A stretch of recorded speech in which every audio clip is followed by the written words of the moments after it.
Hey guys, I'm back. I decided to do my first review today because I told you guys I would be doing a review per week, and I have the time today. Excuse the lighting, it's kind of nighttime already here because I'm a teacher and I get home late from doing things. So yeah, let's just get a move on and do this review. I hope you enjoy it.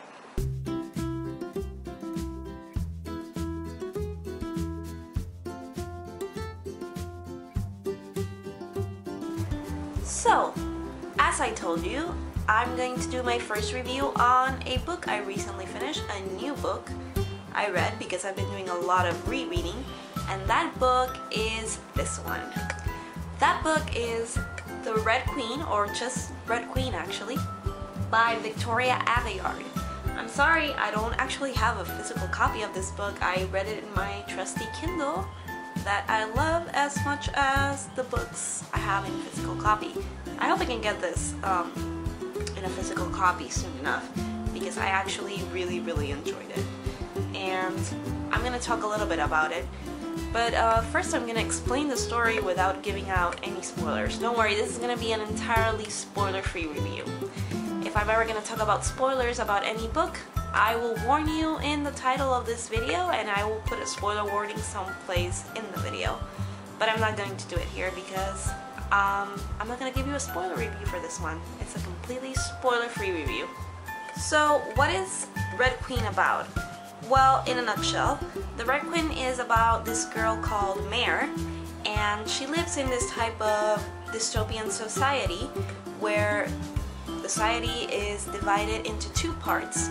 The Reds and the Silvers, okay? The Reds are the people with red blood, or the commoners, I would say, and the Silvers are the people in control, the wealthy, the rich people. But what makes this story different from other dystopian novels is that the Silvers actually have superpowers. They have different elemental powers, kind of like Avatar, I would say. There's like an earth power, a fire power, a water power, metal power.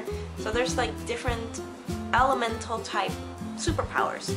So that's one of the things that attracted me to this novel in the first place, was that it's not your typical dystopian novel, which, to be honest, I'm kind of getting a little sick and tired about, considering my thesis for my master's degree was on young adult dystopian novels. So I'm kind of saturated on the topic right now because I just finished my thesis less than a year ago and I had to read a lot for that. But I really enjoy the genre anyways, and I'm always excited to see refreshing new takes on it, and this was definitely one of them. But yeah, they are divided in Reds and Silvers, and Mare is a Red. She is from a very unwealthy family. They're very poor, they have to work, and she doesn't have a profession. She's not been apprenticed by anyone. Therefore, she is looking at a lifetime at war, like her older brothers who are at this war, and you can't escape that unless you are become an apprentice to someone, and she's not. But through a series of events, Mare finds out she is actually a Silver of sorts. She has a power, she has a superpower of lightning, which is pretty awesome if you ask me for a main character girl. But we don't really know how she got that because she doesn't bleed silver like the Silvers. She's still very much a Red. So that's still a big question mark.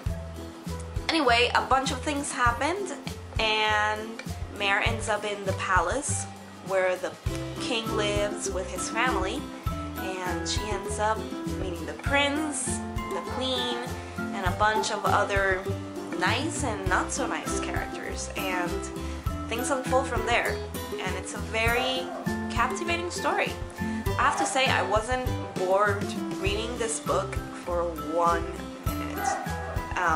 And that's a problem I've been having with a lot of novels lately, is that I just can't get into them because they bore me half to death. And this was not that type of novel. It was really engrossing, and I actually had a lot of fun beginning to end. I read it very quickly, which means I was enjoying it. Because if I'm not reading a novel quickly, I'm probably either not understanding it or not enjoying it. but that was not the case with Red Queen. I actually really enjoyed it. However, I can say it's like a 5 stars because it's just more dystopian stuff. And it has a little originality, but I wouldn't say it's like mind-blowing original dystopian stuff, you know. There are only a few and far of those in between, and I think a lot of lesser known older novels that dealt with dystopia were much better at addressing a different dystopia. This was just kind of a normal dystopia with a bit of superpowers thrown in. However, I really did enjoy Mary. I think she was a fantastic protagonist, and she's just an all-around strong woman, even though she, you know, falls victim to the love triangle. They just can't escape that. But it's a very different love triangle, and there's like a big twist that I had seen in reviews. There's a big plot twist, and I was like, well, it can't be that big, and it wasn't really. Plot twist wasn't as exciting as I thought it would be. I kind of guessed it from the very beginning, so that sucks because a lot of people told me like, oh, this is a huge plot twist and I didn't see it coming and you probably won't either. That was not the case. I kind of saw it, and I guess that ruined the experience a little bit for me. Maybe if I hadn't figured it out so early on, I would have enjoyed the novel more, but things happen. So yeah, I'm going to give Victoria Aveyard's Red Queen, not the Red Queen, I keep wanting to call it that, but it's actually just Red Queen. So I'm going to give it 4 bookmarks. I would have given it 4.5 if I hadn't figured that twist out, and I would have given it 5 if there was something more to the originality. I know it's really hard to make dystopias original these days with all the dystopian novels that we have, but I feel like it can be done, and I think that if they tweaked around a few things with this novel, we could have gotten a much better product, but that wasn't the case. So I'm going to give it 4 bookmarks. 4 bookmarks for Victoria Aveyard's Red Queen. I really did enjoy it. It was a fun read though, so I definitely recommend it, and I'm going to put a link to the Amazon page where you can buy this novel right down there. If you don't buy physical copies, you can also grab a Kindle. They're awesome, and you can read it like that and it won't cost you much. So yeah, 4 bookmarks for Victoria Aveyard's Red Queen. And that is all from my side for this review.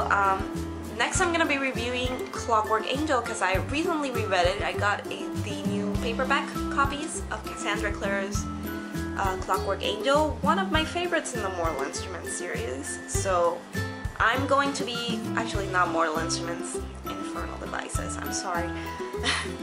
It's kind of all Mortal Instruments for me. But I'm gonna be talking about that in my next video.